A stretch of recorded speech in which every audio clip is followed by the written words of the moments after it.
الحمد لله نحمده ونستعينه ونستغفره ونؤمن به ونتوكل عليه ونعوذ بالله من شرور أنفسنا ومن سيئات أعمالنا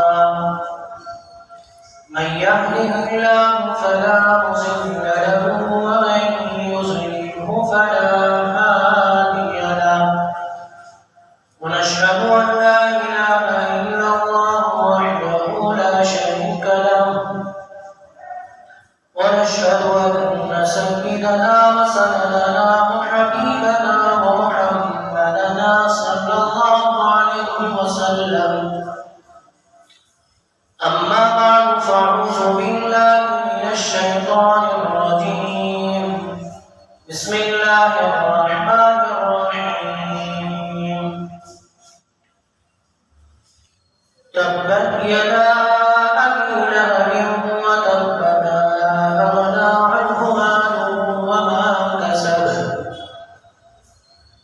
سيصلى نارا ذات لهب وامرأته حمالة الحطب في جيدها حبل من مسد آمنت بالله صدق الله مولانا العظيم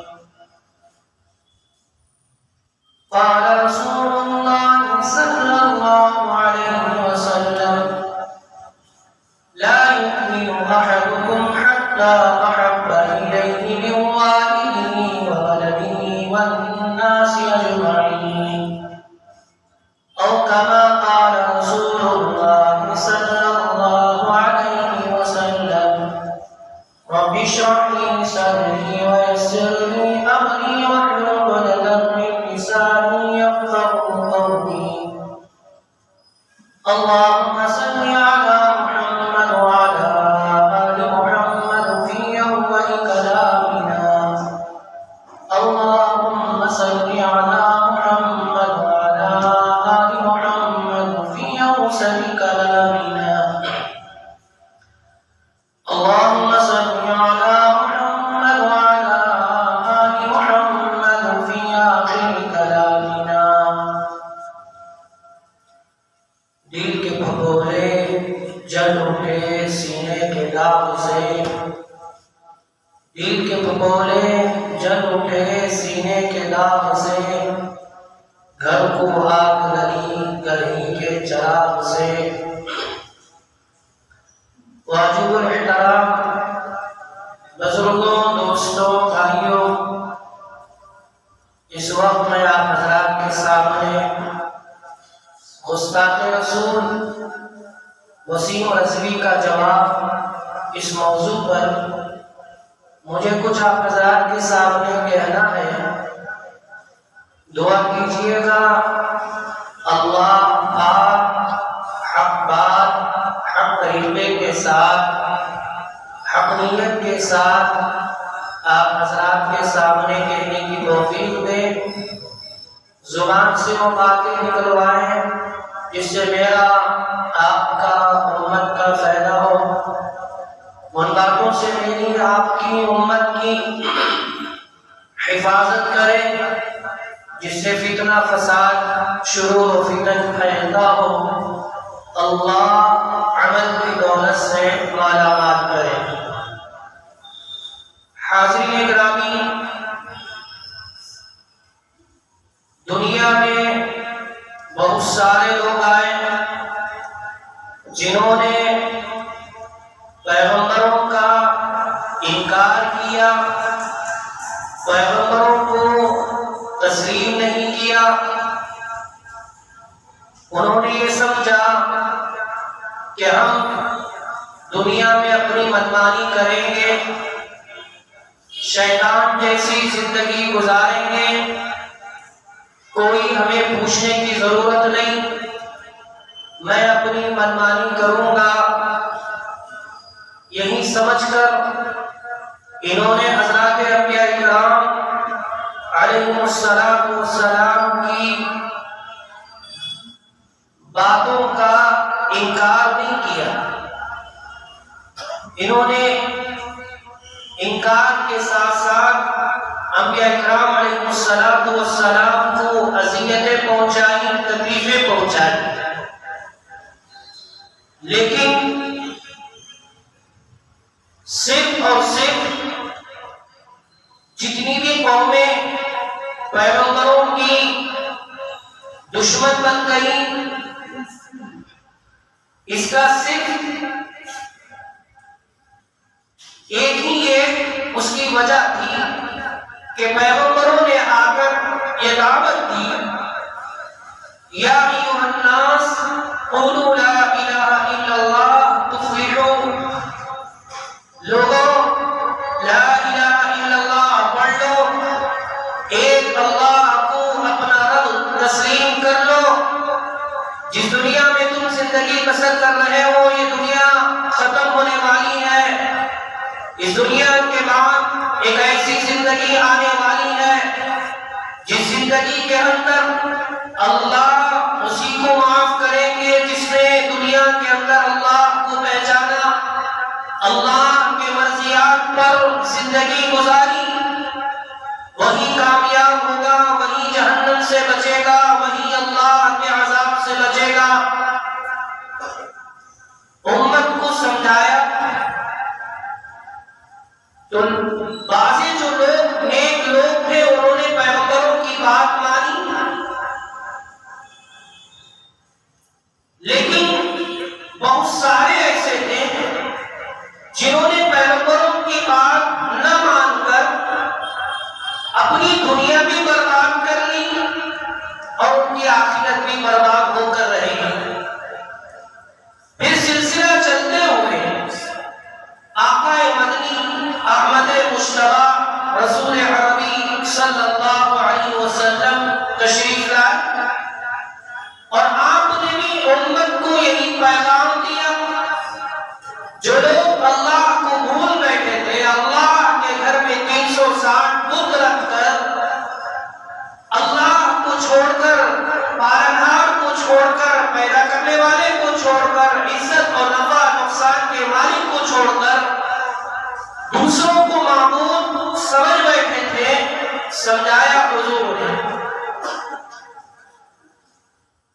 لیکن بعض لوگوں نے سمجھنے کے بجائے حضور علیہ السلام پر اذیتیں اور تکالیفیں برسانا شروع کیا. لیکن یاد رکھیے گا حضور کی جو شان ہے وہ شان کبھی ختم ہونے والی نہیں ہے. آپ مجھے عزت دیتے ہیں، میں آپ کو عزت دوں گا. اس وقت تک میں جب تک زندہ رہوں گا آپ میری عزت کریں گے، آپ جب تک زندہ رہیں گے میں آپ کی عزت کروں گا. اس کے بعد ختم معاملہ ہے. لیکن کوئی بھی چیز انسان کسی کو دیتا ہے وہ ختم ہونے والی ہے. اللہ جو چیز انسان کو دے دے وہ کبھی ختم نہیں ہوتی.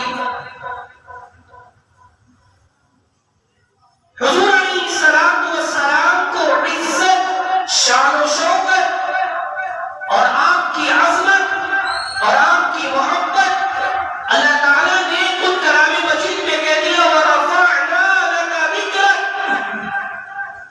ہم آپ کے ذکر کو، آپ کے نام کو، آپ کے تذکرے کو ہم بلندی تک لے جائیں گے، کبھی ختم نہیں ہوگا. اس درمیان بعض کتے قسم کے انسان، جانور قسم کے انسان آئیں گے، بھوگیں گے، لیکن ان کے بھوگنے سے، ان کے چلانے سے، ان کے بکواس کرنے سے آپ کی شان میں کبھی کمی نہیں ہو سکتی.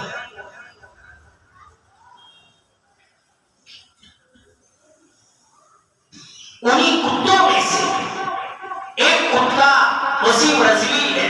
معاف کیجیے گا اس نیک مجلس میں اس گندے انسان کا تذکرہ نہیں ہونا چاہیے تھا، لیکن ہم مجبور ہیں اس میڈیا اس کمینے تک یہ بات پہنچے کہ تم جس کرسی پر بیٹھ کر، جس حکومت کے تلوے چاٹ کر، اور وہ حکومت اتنی بے وفا، اپنا لال کرشنا اڈوانی ان کا چہیتا تھا، اسے نہیں چھوڑا تو تم کیسے کس چیز کے مولی ہو؟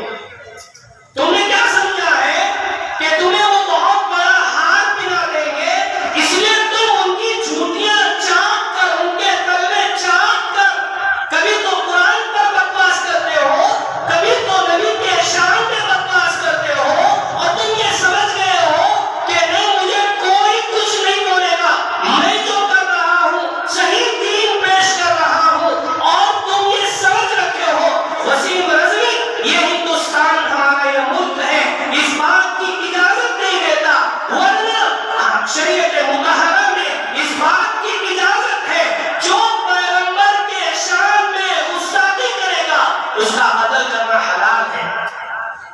ہم مجبور ہیں، تم جس حکومت کے تلوے چاٹ کر جو بول رہے ہو کہ نعوذ باللہ، اس کا ایک اعتراض سنیے گا، اس کا جواب بھی آپ کو یاد ہونا چاہیے۔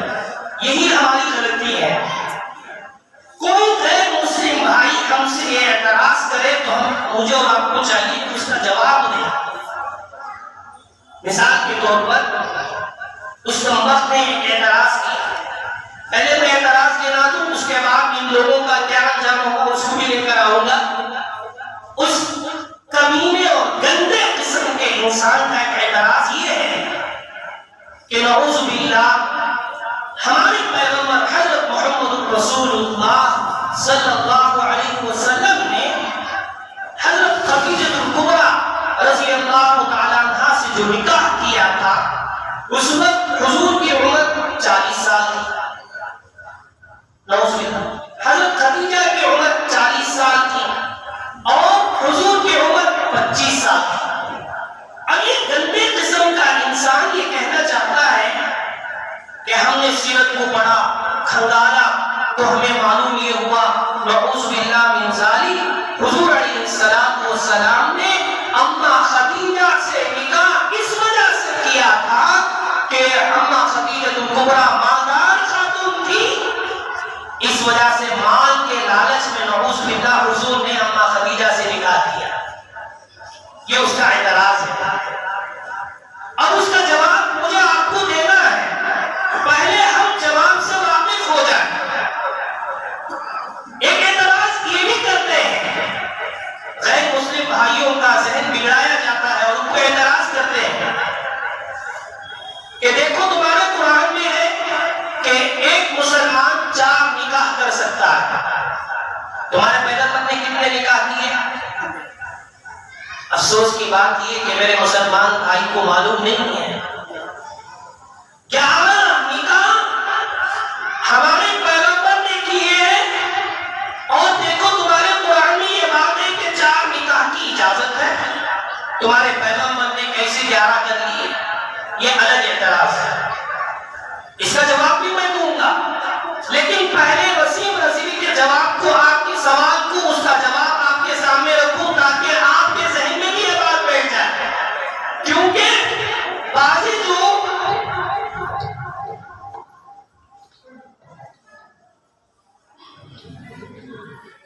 دین سے ناواقف لوگ ہوتے ہیں، سرسری دین معلوم ہوتا ہے، ان کی بھی عقلیں شیطان اس طرف کھینچ کر لے جاتا۔ واقعی صحیح اعتراض ہے، بھئی نکاح کرنے کے لیے کامن سے، دماغ کے اعتبار سے، عقل کے اعتبار سے ایک آدمی کو کتنے سال ہونا ہے؟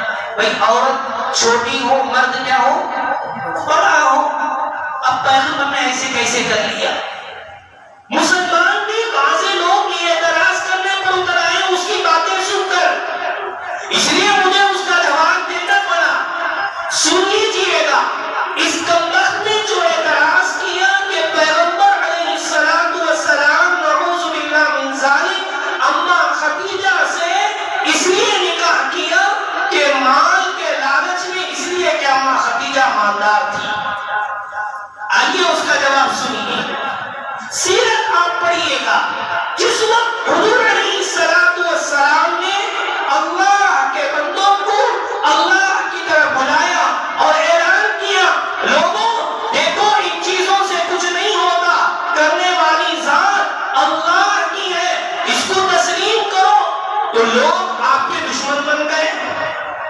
اور انہوں نے آ کر اعتراض کیا، حضرت ابو طالب کے پاس گئے اور کہا دیکھو تمہارا جو بھتیجا ہے، ارے ہم تم سے اپنا فیصل مانتے ہیں، وہ ایسا ہے کہ اگر ہمارے درمیان لڑائی ہو جائے تو جج کے طور پر، فیصلہ کرنے والے کے طور پر ہم اس کو رکھتے ہیں، اتنا نیک آدمی، ہم تو اسے اپنا امین مانتے ہیں۔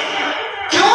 اس لیے کہ کبھی امانت میں اس نے خیانت نہیں کی، ہم تو اسے صادق مانتے ہیں، کبھی اس نے جھوٹ نہیں بولا پوری زندگی میں۔ ایسا آدمی ہمارے ان بتوں کے ساتھ بدتمیزی کرتا ہے اور ان کو برا بھلا کہتا ہے، لہذا تم بلاؤ اپنے بھتیجے کو، محبت ہے سمجھاؤ، اگر وہ سمجھ جاتا ہے تو ویلکم کریں گے، استقبال کریں گے۔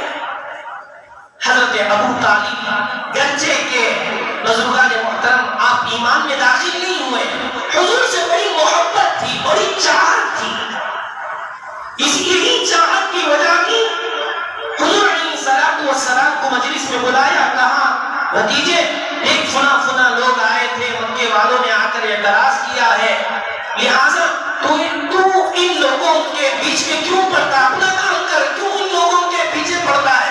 جیسے آج کل لوگ اعتراض کرتے ہیں امام صاحب کا کام کیا، نماز پڑھانا، گھر میں رہنا، مدرسہ پڑھانا، دوسری چیزوں میں انوالو نہیں ہونا۔ یہ کتے انوالو ہو سکتے ہیں، یہ کتے جا سکتے ہیں، معاف کیجیے گا اگر برا لگے، میں کہوں گا آگے آپ لوگوں کو بعض باتیں۔ تو یہی اعتراض ان کافروں نے بھی کیا تھا۔ امام صرف نماز کے لیے نہیں ہوتا، امام ہوتا ہے اس کی، آپ صرف نماز کے حق میں نہ رکھیں بلکہ وہ تو پورے محلے کا ذمہ دار ہوتا ہے، اس سے پوچھ کر کہ ہم تجارت کیسے کریں، ہم ملازمت کیسے کریں، نماز کیسے پڑھیں، یہ سب اس سے پوچھی جاتی ہیں۔ لیکن نہیں، وہاں کافروں کا بھی یہی اعتراض تھا، آج کے ہمارے مسلمان بھائیوں کا بھی یہی اعتراض ہے۔ تو غرض بزرگان محترم، حضور علیہ السلام تشریف لائے، جیسے حضرت ابو طالب نے کہا کہ میں بوڑھا ہو چکا ہوں، اب اتنی ہمت نہیں ہے کہ میں ان کا مقابلہ کروں، اس لیے تم سمجھ جاؤ۔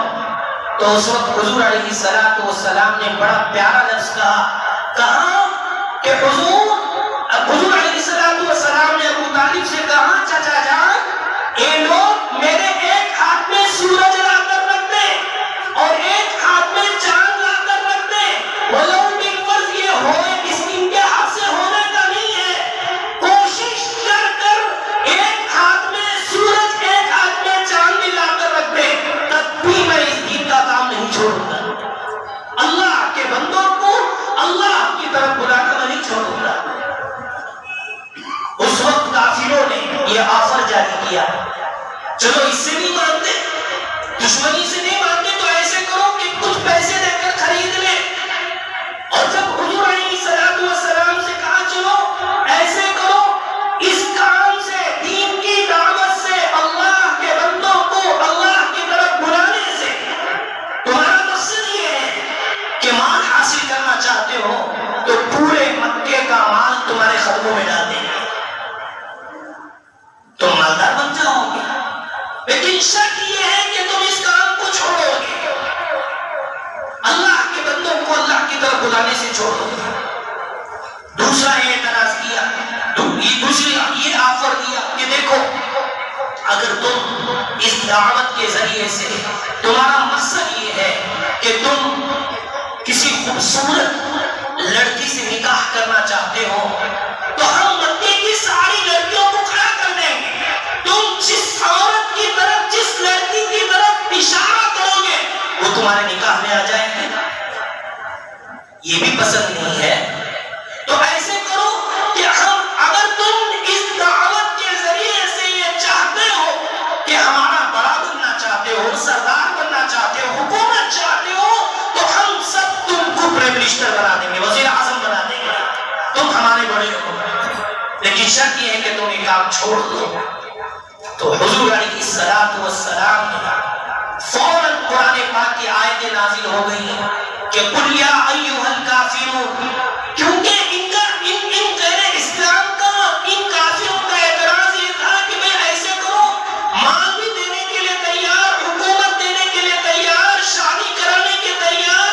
وسیم رضوی کان کھول کر سن لے، اگر میرا نبی مال کا لالچی ہوتا اسی وقت تیرے جیسے کئی کتوں کو خرید کر اتنا بڑا مالدار بن سکتا تھا۔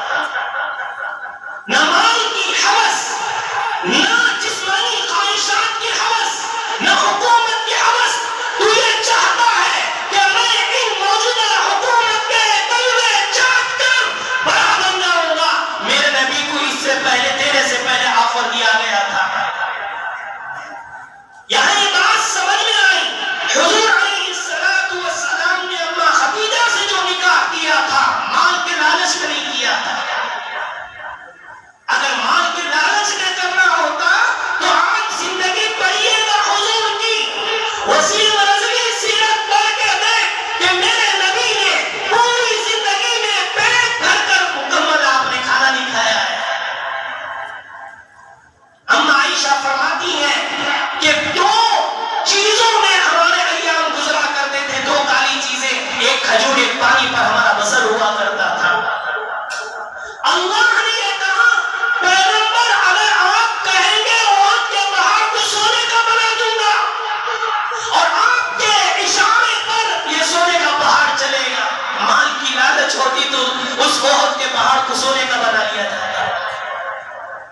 تیرا ذہن گندا ہے، تو یہی چاہتا ہے کہ موجودہ حکومت تجھے ایک بڑا مان لے۔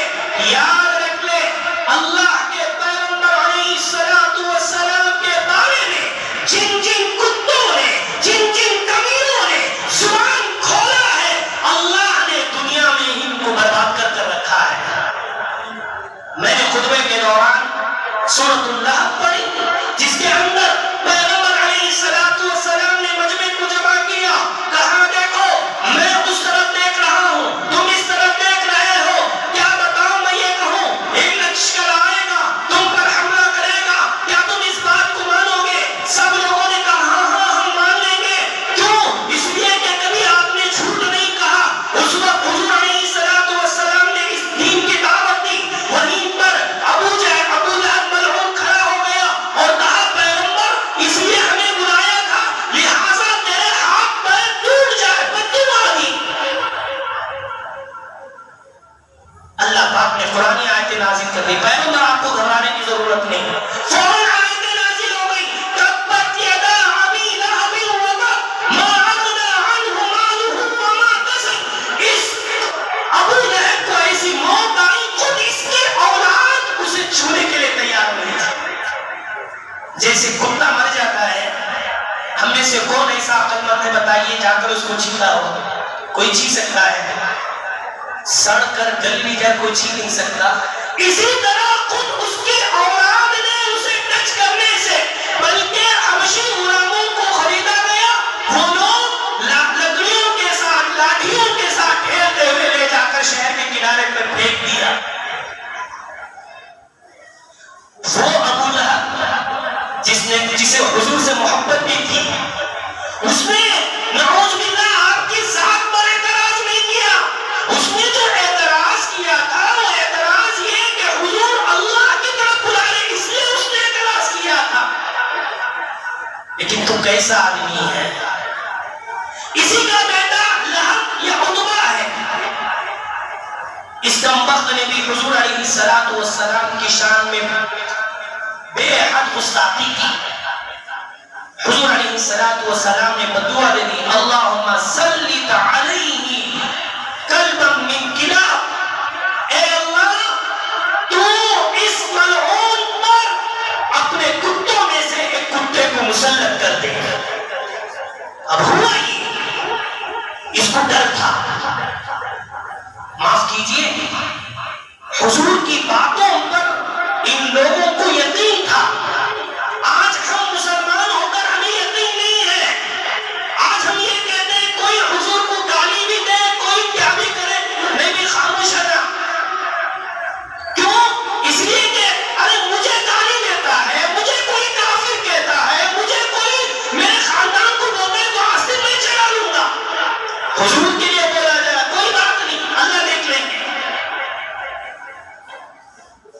یہی بات بولتے ہیں.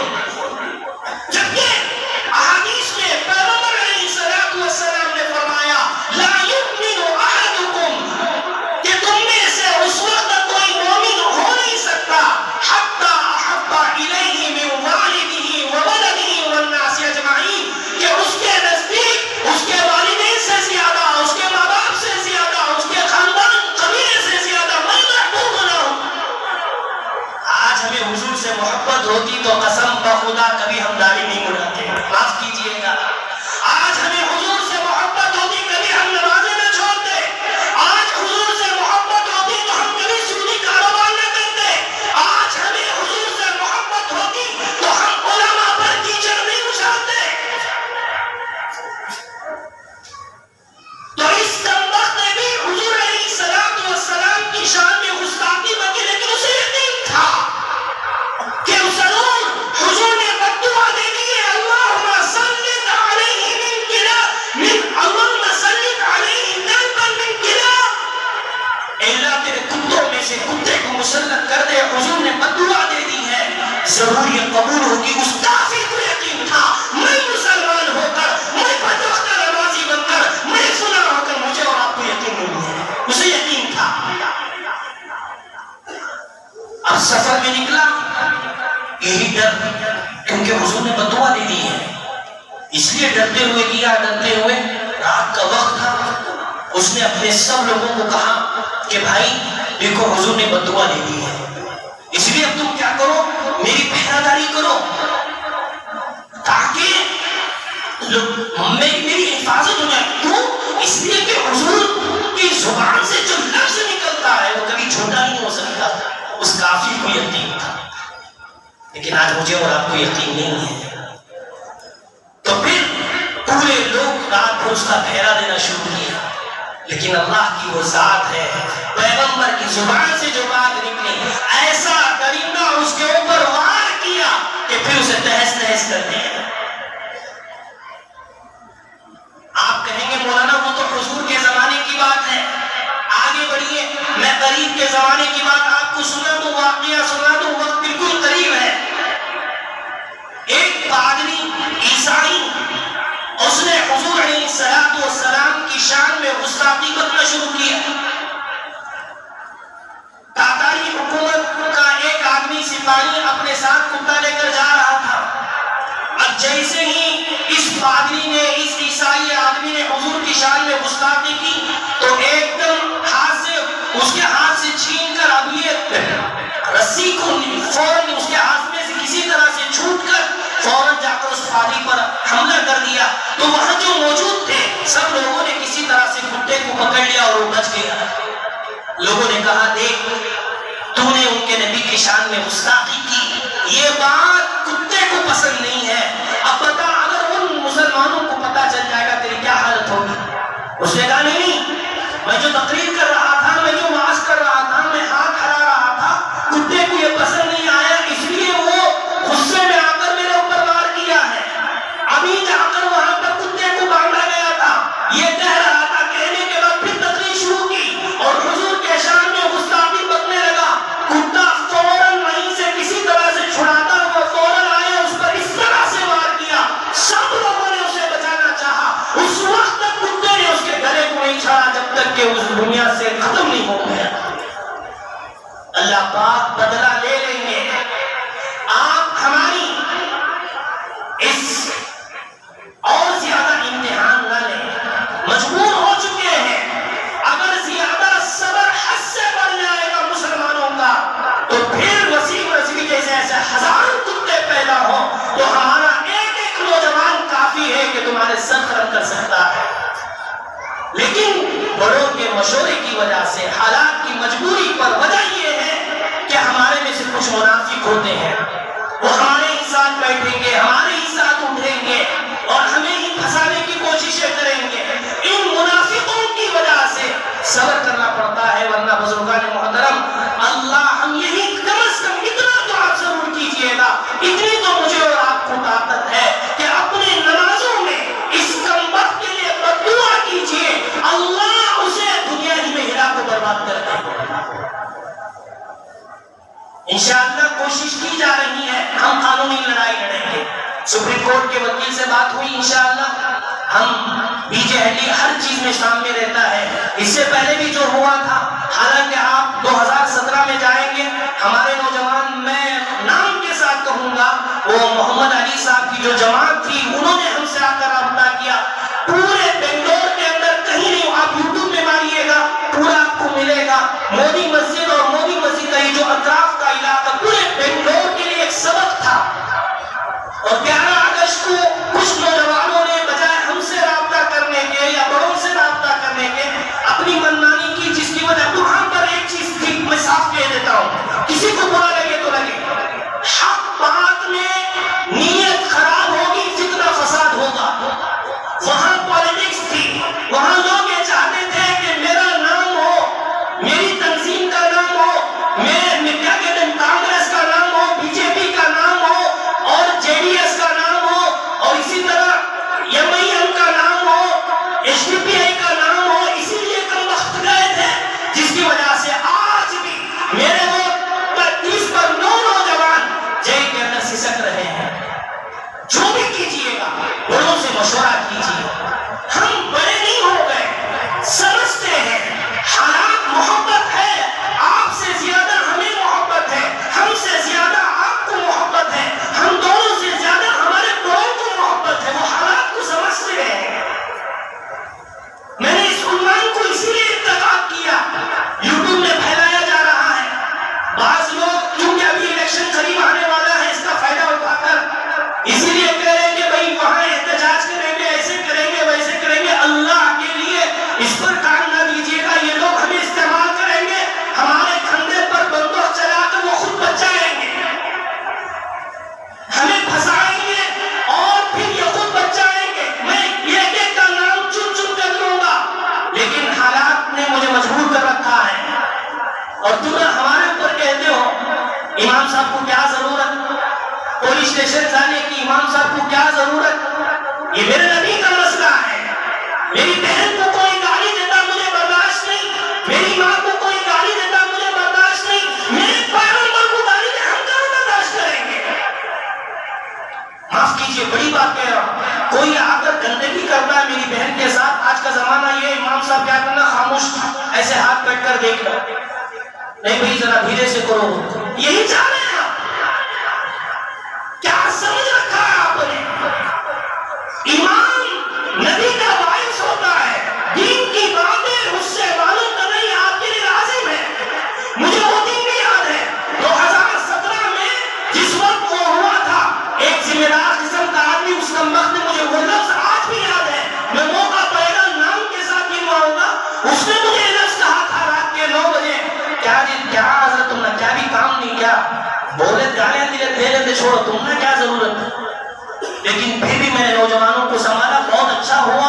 یہ سب ہوا اللہ کی مدد اور آپ لوگوں کی دعاؤں کا نتیجہ. آج بھی میں کہتا ہوں گھبرانے کی ضرورت نہیں، پریشان ہونے کی ضرورت نہیں. کچھ حالات ہیں انشاءاللہ اللہ پاک اس کم وقت نے جو ہمارے نبی کو گالیاں بکی ہیں اور بہتان تراشی کیا ہے، آپ انشاءاللہ دیکھ لیں گے اللہ پاک اپنے کتوں میں سے کتے کو ضرور اس پر مسلط کرے گا.